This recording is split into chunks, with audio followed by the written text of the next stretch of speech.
सभी को नमस्कार। मैं हूं आपका मल्लिकार्जुन। अब आज हम दक्षिणी गंगा गोदावरी का दूसरा भाग देखेंगे। तो सबसे पहले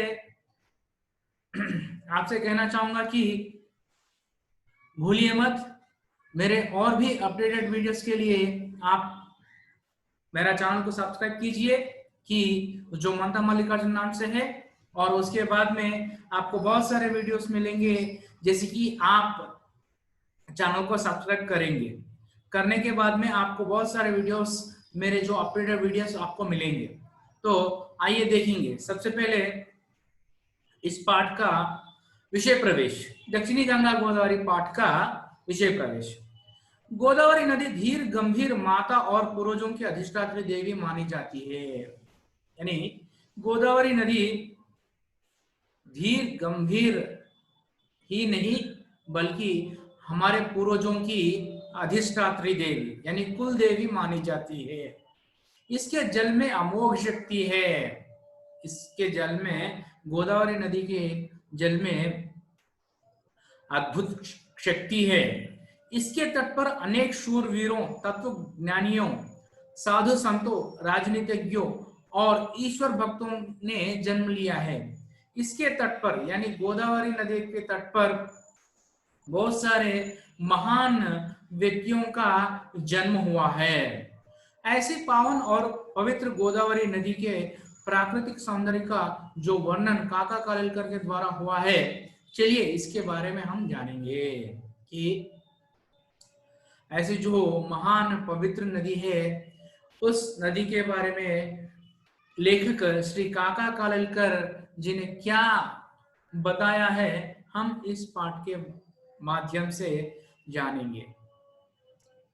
తెలుగులో చూడండి, గోదావరి నది ధీర గంభీరమైన నదియే కాకుండా మన పూర్వీకుల యొక్క కులదేవతతో సమానం. ఈ గోదావరి నదిలో అమోఘమైనటువంటి శక్తి ఉన్నది. ఈ నది యొక్క తట్ అంటే ఒడ్డున, ఈ నది ఒడ్డున ఎంతో మంది గొప్పవాళ్ళు అంటే శూర్వీర్, గొప్ప వీరులు, యోధులు, తర్వాత తత్వవేత్తలు, సాధువుల యొక్క ఇక్కడ జన్మించడం జరిగింది. అంతేకాకుండా రాజనీతికి అంటే రాజకీయ నాయకులు కూడా ఇక్కడ జన్మించడం జరిగింది ఈ నది ఒడ్డున. ఇలాంటి గోదావరి, పవిత్ర గోదావరి యొక్క ప్రాకృతిక సౌందర్యం గురించి కవి గారు ఏమి వర్ణిస్తున్నారో ఈ పాఠం ద్వారా మనం తెలుసుకోవచ్చు. चेन्नई से राजमहेंद्री जाते हुए बिजवाड़ा से आगे सूर्योदय हुआ कि लेखक जैसे ही चेन्नई से राजमहेंद्री जा रहे थे, जब वे बिजवाड़ा यानी विजयवाड़ा के पास आ गए तो विजयवाड़ा के आगे सूर्योदय हुआ। बरसात के दिन थे, इसलिए पूछना ही क्या। जहां तहां विविध छटा वाली हरियाली फैल रही थी कि बरसात के दिन थे। जब लेखक जा रहे थे तो वे बरसात के दिन थे, तो पूछने का क्या था कि वातावरण यानी जहां तहां, इधर उधर विविध छटा यानी शोभा देने वाली हरियाली दिख रही थी. తెలుగులో చూడండి, కవి చెన్నై నుండి రాజమహేంద్రం వెళ్తున్నారు, మధ్యలో విజయవాడ వచ్చింది. విజయవాడ అయిపోతూ అంటే విజయవాడ దాటుతూ ఉండగానే సూర్యోదయం అయ్యింది. బర్సాత్ కే దిన్ థే, అవి వర్షాకాలపు రోజులు ఉన్నట్లు, వర్షా సమయం, ఇది వర్షాకాలము కాబట్టి ఆ అందం చాలా చూడదగినదిగా ఉన్నది. మరియు ఎక్కడ పడితే అక్కడ వివిధ రకాలైనటువంటి పచ్చదనం అక్కడ కనిపిస్తూ ఉన్నది.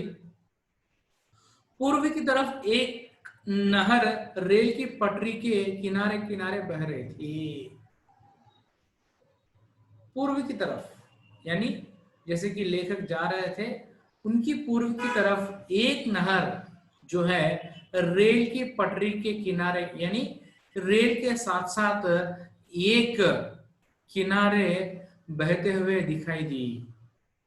पर किनारा ऊंचा होने के कारण पानी हमें कभी कभी ही दिख पड़ता, कि किनारा जो है ऊंचा है, इस कारण पानी रुक रुकते हुए, जैसे कि रेल जा रही थी तो उन्हें पानी रुक रुक कर दिखाई दे रही थी।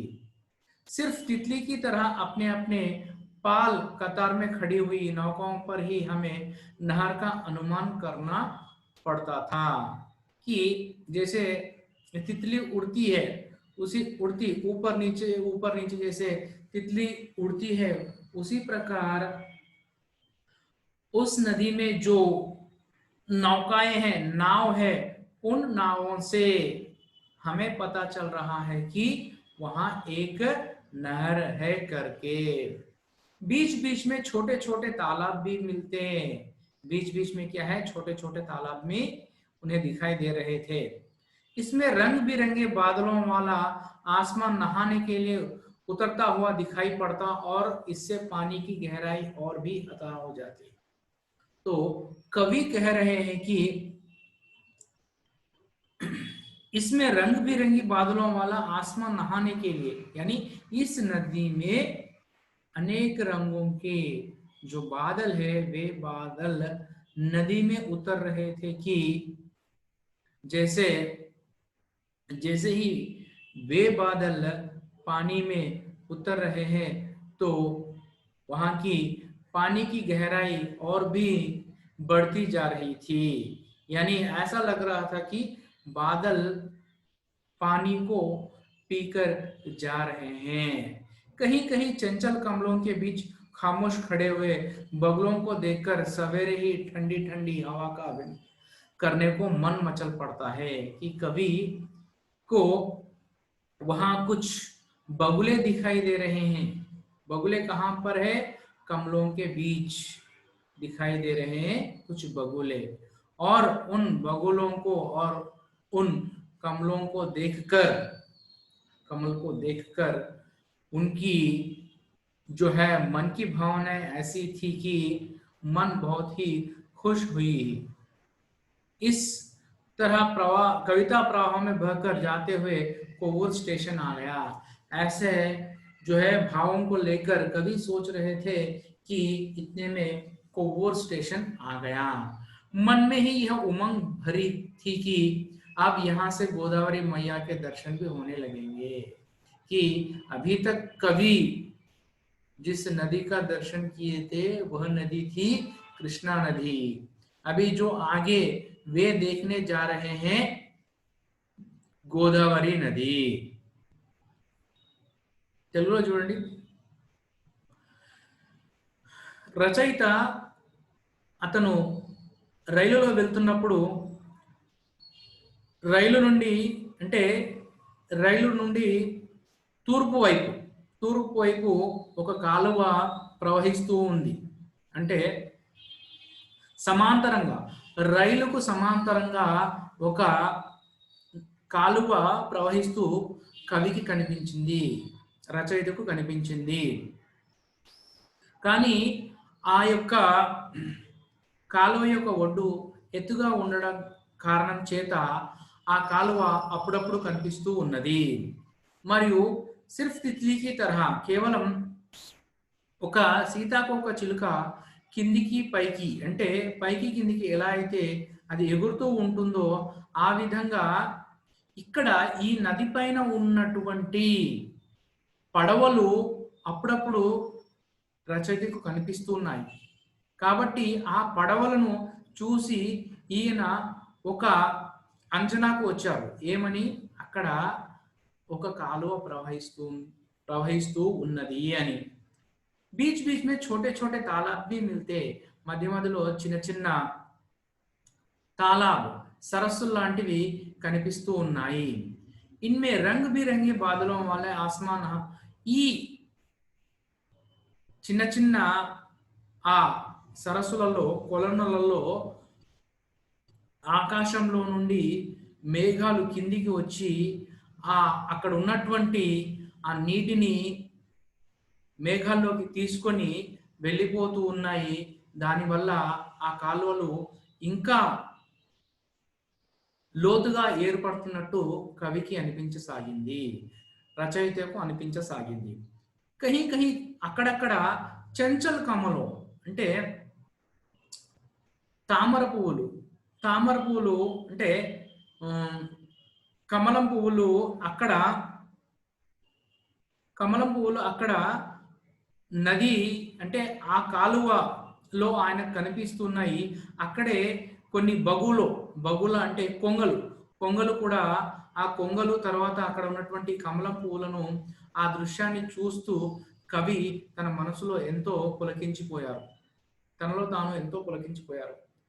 ఈ విధంగా ఆయన కవితా ప్రవాహంలో తేలియాడుతూ ఆ రైలులో ప్రయాణిస్తున్నారు. ఆ విధంగా ఆలోచన చేస్తూ చేస్తూ ఉండగానే కొవ్వూరు స్టేషన్ వచ్చేసింది.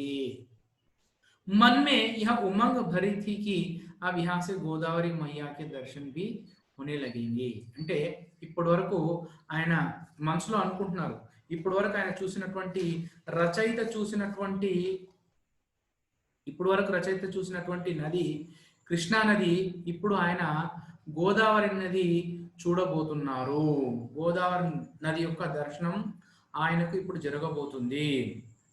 पुल पर से गुजरते समय दाएं देखें या बाएं, हम उसी उधेड़ बुन में थे. पुल पर जब जा रहे थे, वो बांध से होकर जब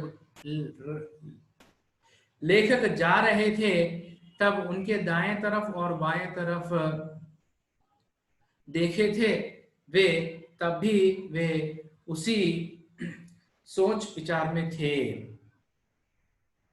पुल आ गया और भागमती गोदावरी का अत्यंत विशाल पाट दिखाई पड़ा कि वहां एक बांध के आते ही उन्हें गोदावरी का विशाल पाट दिखाई पड़ा.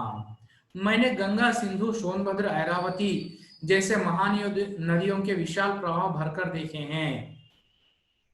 कवि कह रहे हैं, लेखक कह रहे हैं कि उन्होंने गंगा, सिंधु, सोनभद्र, ऐरावती नामक जैसे महान नदियों का दर्शन किया है, मगर ऐसी जो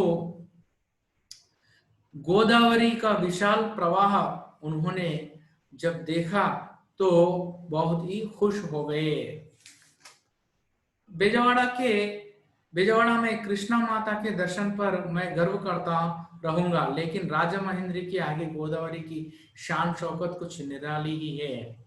लेखक कह रहे हैं कि बेजवाड़ा में मैंने जो कृष्णा नदी देखी थी, उस नदी को देखकर मैं गर्व करता हूं, फिर भी नहीं, लेकिन राजमहेंद्री में जो गोदावरी की शान शौकत, जो शोभा देखी थी उन्होंने, तो उन्हें कृष्णा नदी से गोदावरी नदी की प्रवाह जो है बहुत ही अनोखा लगा, उन्हें बहुत ही अनोखा लगा.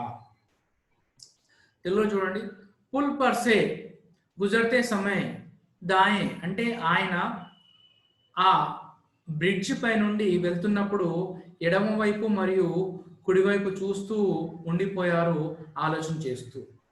అక్కడ ఆ బ్రిడ్జ్ రాగానే అక్కడ నుండి గోదావరి నది యొక్క అత్యంత విశాలమైనటువంటి ఆ గోదావరి నది యొక్క ప్రవాహం కనిపించింది. ఆయన గంగా, సింధు, సోన్భద్ర, ఐరావతి లాంటి ఎన్నో మహానదులను చూశారు, కానీ ఇలాంటి గోదావరి నది యొక్క ప్రవాహాన్ని ఆయన ఏ నదిలో కూడా చూడలేదు. బెజవాడలో ఆయనకు కృష్ణా నది, కృష్ణా తల్లి యొక్క అంటే కృష్ణా మాత అంటే ఇక్కడ కృష్ణా నది తల్లితో పోల్చడం జరిగింది. కృష్ణా నది యొక్క దర్శనం జరిగింది అక్కడ, ఆ విషయానికి ఆయన గర్విస్తున్నారు. కానీ రాజమహేంద్రవరంలో చూసినటువంటి ఈ గోదావరి యొక్క పొంగులు ఏవైతే నది యొక్క పొంగులు ఏవైతే ఉన్నాయో వాటిని ఆయన మర్చిపోలేకపోతున్నారు. ఇవి కృష్ణా నది కంటే ఈ నదీ ప్రవాహాలు చాలా అందంగా ఉన్నాయి, అద్భుతంగా ఉన్నాయి. इस जगह पर मैंने जितने भव्य काव्य का या प्रकृति के ठाट बाट का अनुभव किया उतना शायद ही कहीं दूसरी जगह किया हो। कवि कह रहे हैं कि इस नदी के जो इस प्रकृति के जो भव्य मैंने दृश्य देखा था, टाट बाट जो देखा था, शायद अन्य नदियों में मैं नहीं देखा। पश्चिम की तरफ नजर फैलाई तो दूर दूर तक पहाड़ियों की श्रेणियां नजर आई, कि जैसे कि कवि पश्चिमी तरफ देखे तो वहां उन्हें बहुत सारे पहाड़ दिखाई दिए। आसमान में बादल घिरे रहने से सूरज की धूप कहीं नामो निशान तक न था, कि आसमान में पूरे बादल छाए हुए थे, इस कारण उन्हें कहीं धूप नजर नहीं आई। बादलों का रंग सांवला होने के कारण गोदावरी के धूली दूसरे मटमैले जल की छाई और भी गहराई हो रही थी, कि बादलों का रंग सांवला होने के कारण गोदावरी नदी के धूली दूसरी, यानी गोदावरी नदी में जो धूली है, जो मैल है, वो जल की छाई और भी गहराई लग रही थी। ऊपर की और नीचे की छाई के कारण इस सारे दृश्य पर वैदिक प्रभाव की शीतल और स्निग्ध सुंदरता छाई हुई थी। यानी ऊपर की जो गहराई थी और उसके बाद में ऊपर की जो बादलों का दृश्य और नीचे की जो छाई यानी अतः थी, उस कारण सारे दृश्य पर एक वैदिक यानी वेदों से संबंधित ऐसा जो है कि लेखक को ऐसा लग रहा था कि वह सारा दृश्य एक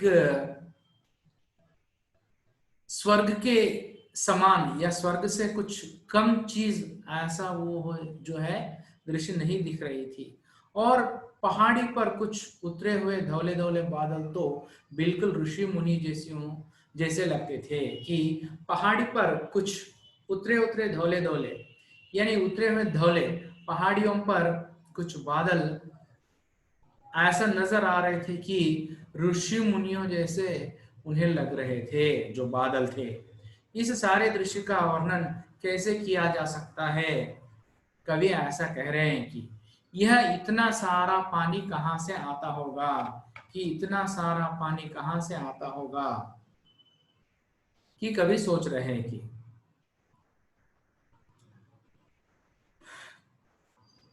ఈ విధంగా అంటున్నారు, లేఖకు ఈ విధంగా అంటున్నారు ఏమని, ఈ ప్రదేశంలో ఈ నది యొక్క ప్రవాహం ఏదైతే ఉందో ఆ ప్రవాహం యొక్క భవ్యమైన ప్రవాహం ముందు నేను ఇంతకుముందు ఎక్కడ కూడా చూడలేదు. పశ్చిమం వైపు ఆయన ఎప్పుడైతే కవి లేఖకు చూశారో అటువైపు ఒక పర్వతాల సమూహం ఆయనకు కనిపించినది. తర్వాత ఆకాశం నుండి ఆ మేఘాలు ఆకాశాన్ని కప్పడం వల్ల ఆయనకు ఎక్కడా కూడా ఎండ అనేది కనిపించలేదు. తర్వాత బాదలోं का रंग सांवला అంటే ఈ మేఘాల యొక్క రంగు చామన ఛాయగా ఉండడం కారణం చేత అందులో ఉన్నటువంటి ధూళి అంటే మట్టి కానీ ఇంకా మిగతా ఏది కూడా కనిపించలేదు. తర్వాత ఆ నది యొక్క అంటే లోతు ఇంకా ఎక్కువగా ఉన్నట్లు కవికి అనిపించింది. ऊपर की और नीचे की झाई के कारण इस सारे दृश्य पर वैदिक प्रभाव की शीतल और स्निग्ध सुंदरता दिखाई छाई हुई थी. అంటే కవి ఏమంటున్నారంటే ఈ ప్రవాహం మొత్తం ఏదైతే ఉందో ఈ ప్రవాహం మొత్తం ఒక దేవతా మూర్తుల యొక్క ప్రదేశం లాగా అనిపిస్తుంది. और पहाड़ी पर कुछ उतरे हुए धौले धौले అంటే ఆ పర్వతాల పైన తెల్ల తెల్లని మబ్బులు కిందికి దిగుతూ ఉంటే అటువైపు నుండి ఋషిమునులు నడుచుకుంటూ వెళ్ళినట్టు అనిపిస్తుంది.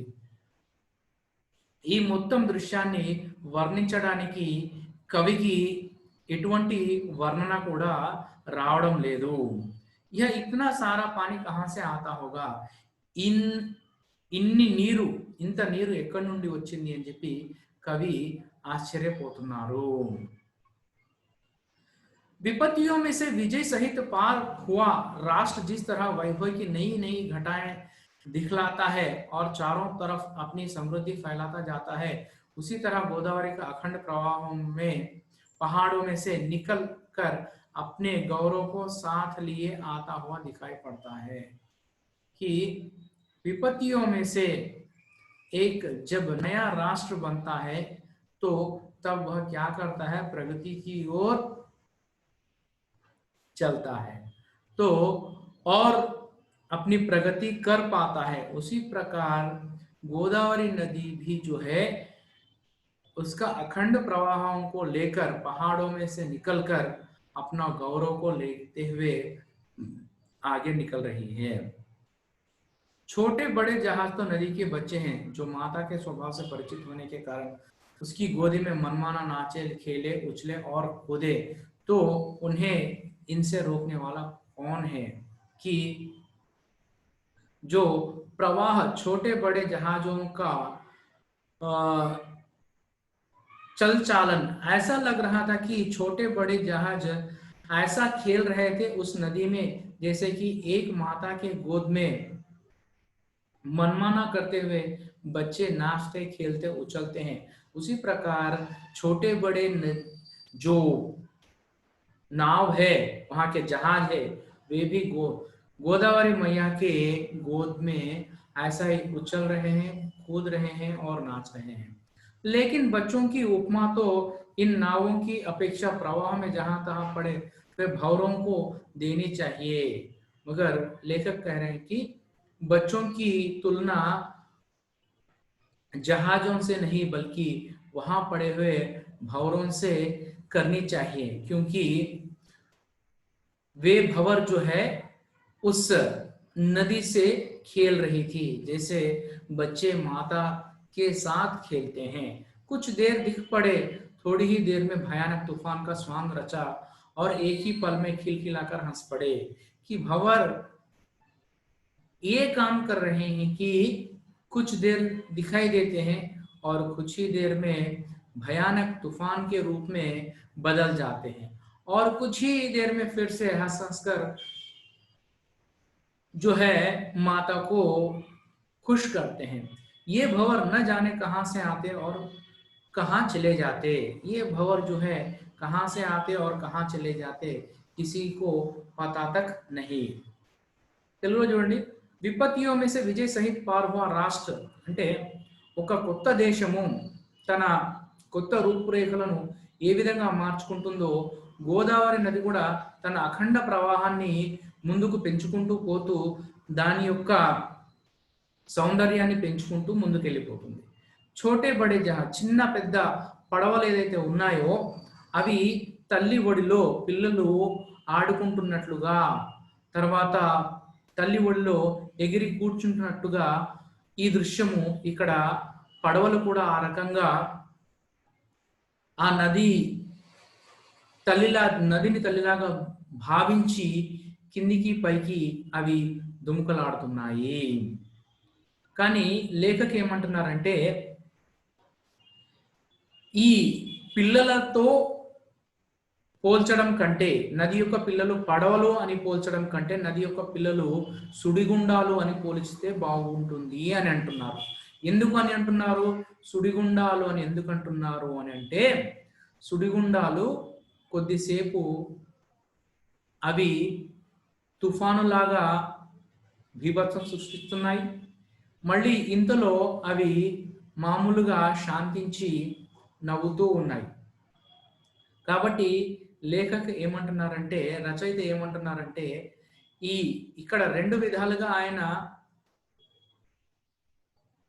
తులన అంటే పోల్చడం జరిగింది. గోదావరి యొక్క పిల్లలుగా ఒకసారి పడవలను పోల్చడం జరిగింది, ఇంకొకసారి సుడిగుండాలను పోల్చడం జరిగింది. ఏ భవర్ న జానే కహాసే, ఈ సుడిగుండాలు ఎక్కడి నుండి వస్తాయో ఎక్కడి నుండి వెళ్ళిపోతాయో ఎవరికి తెలియదు.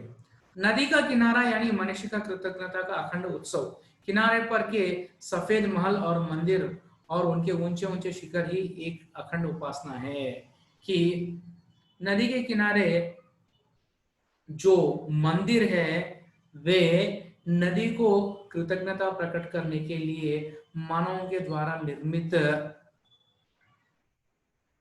महान कला कलाखंड है ये जो है मंदिर।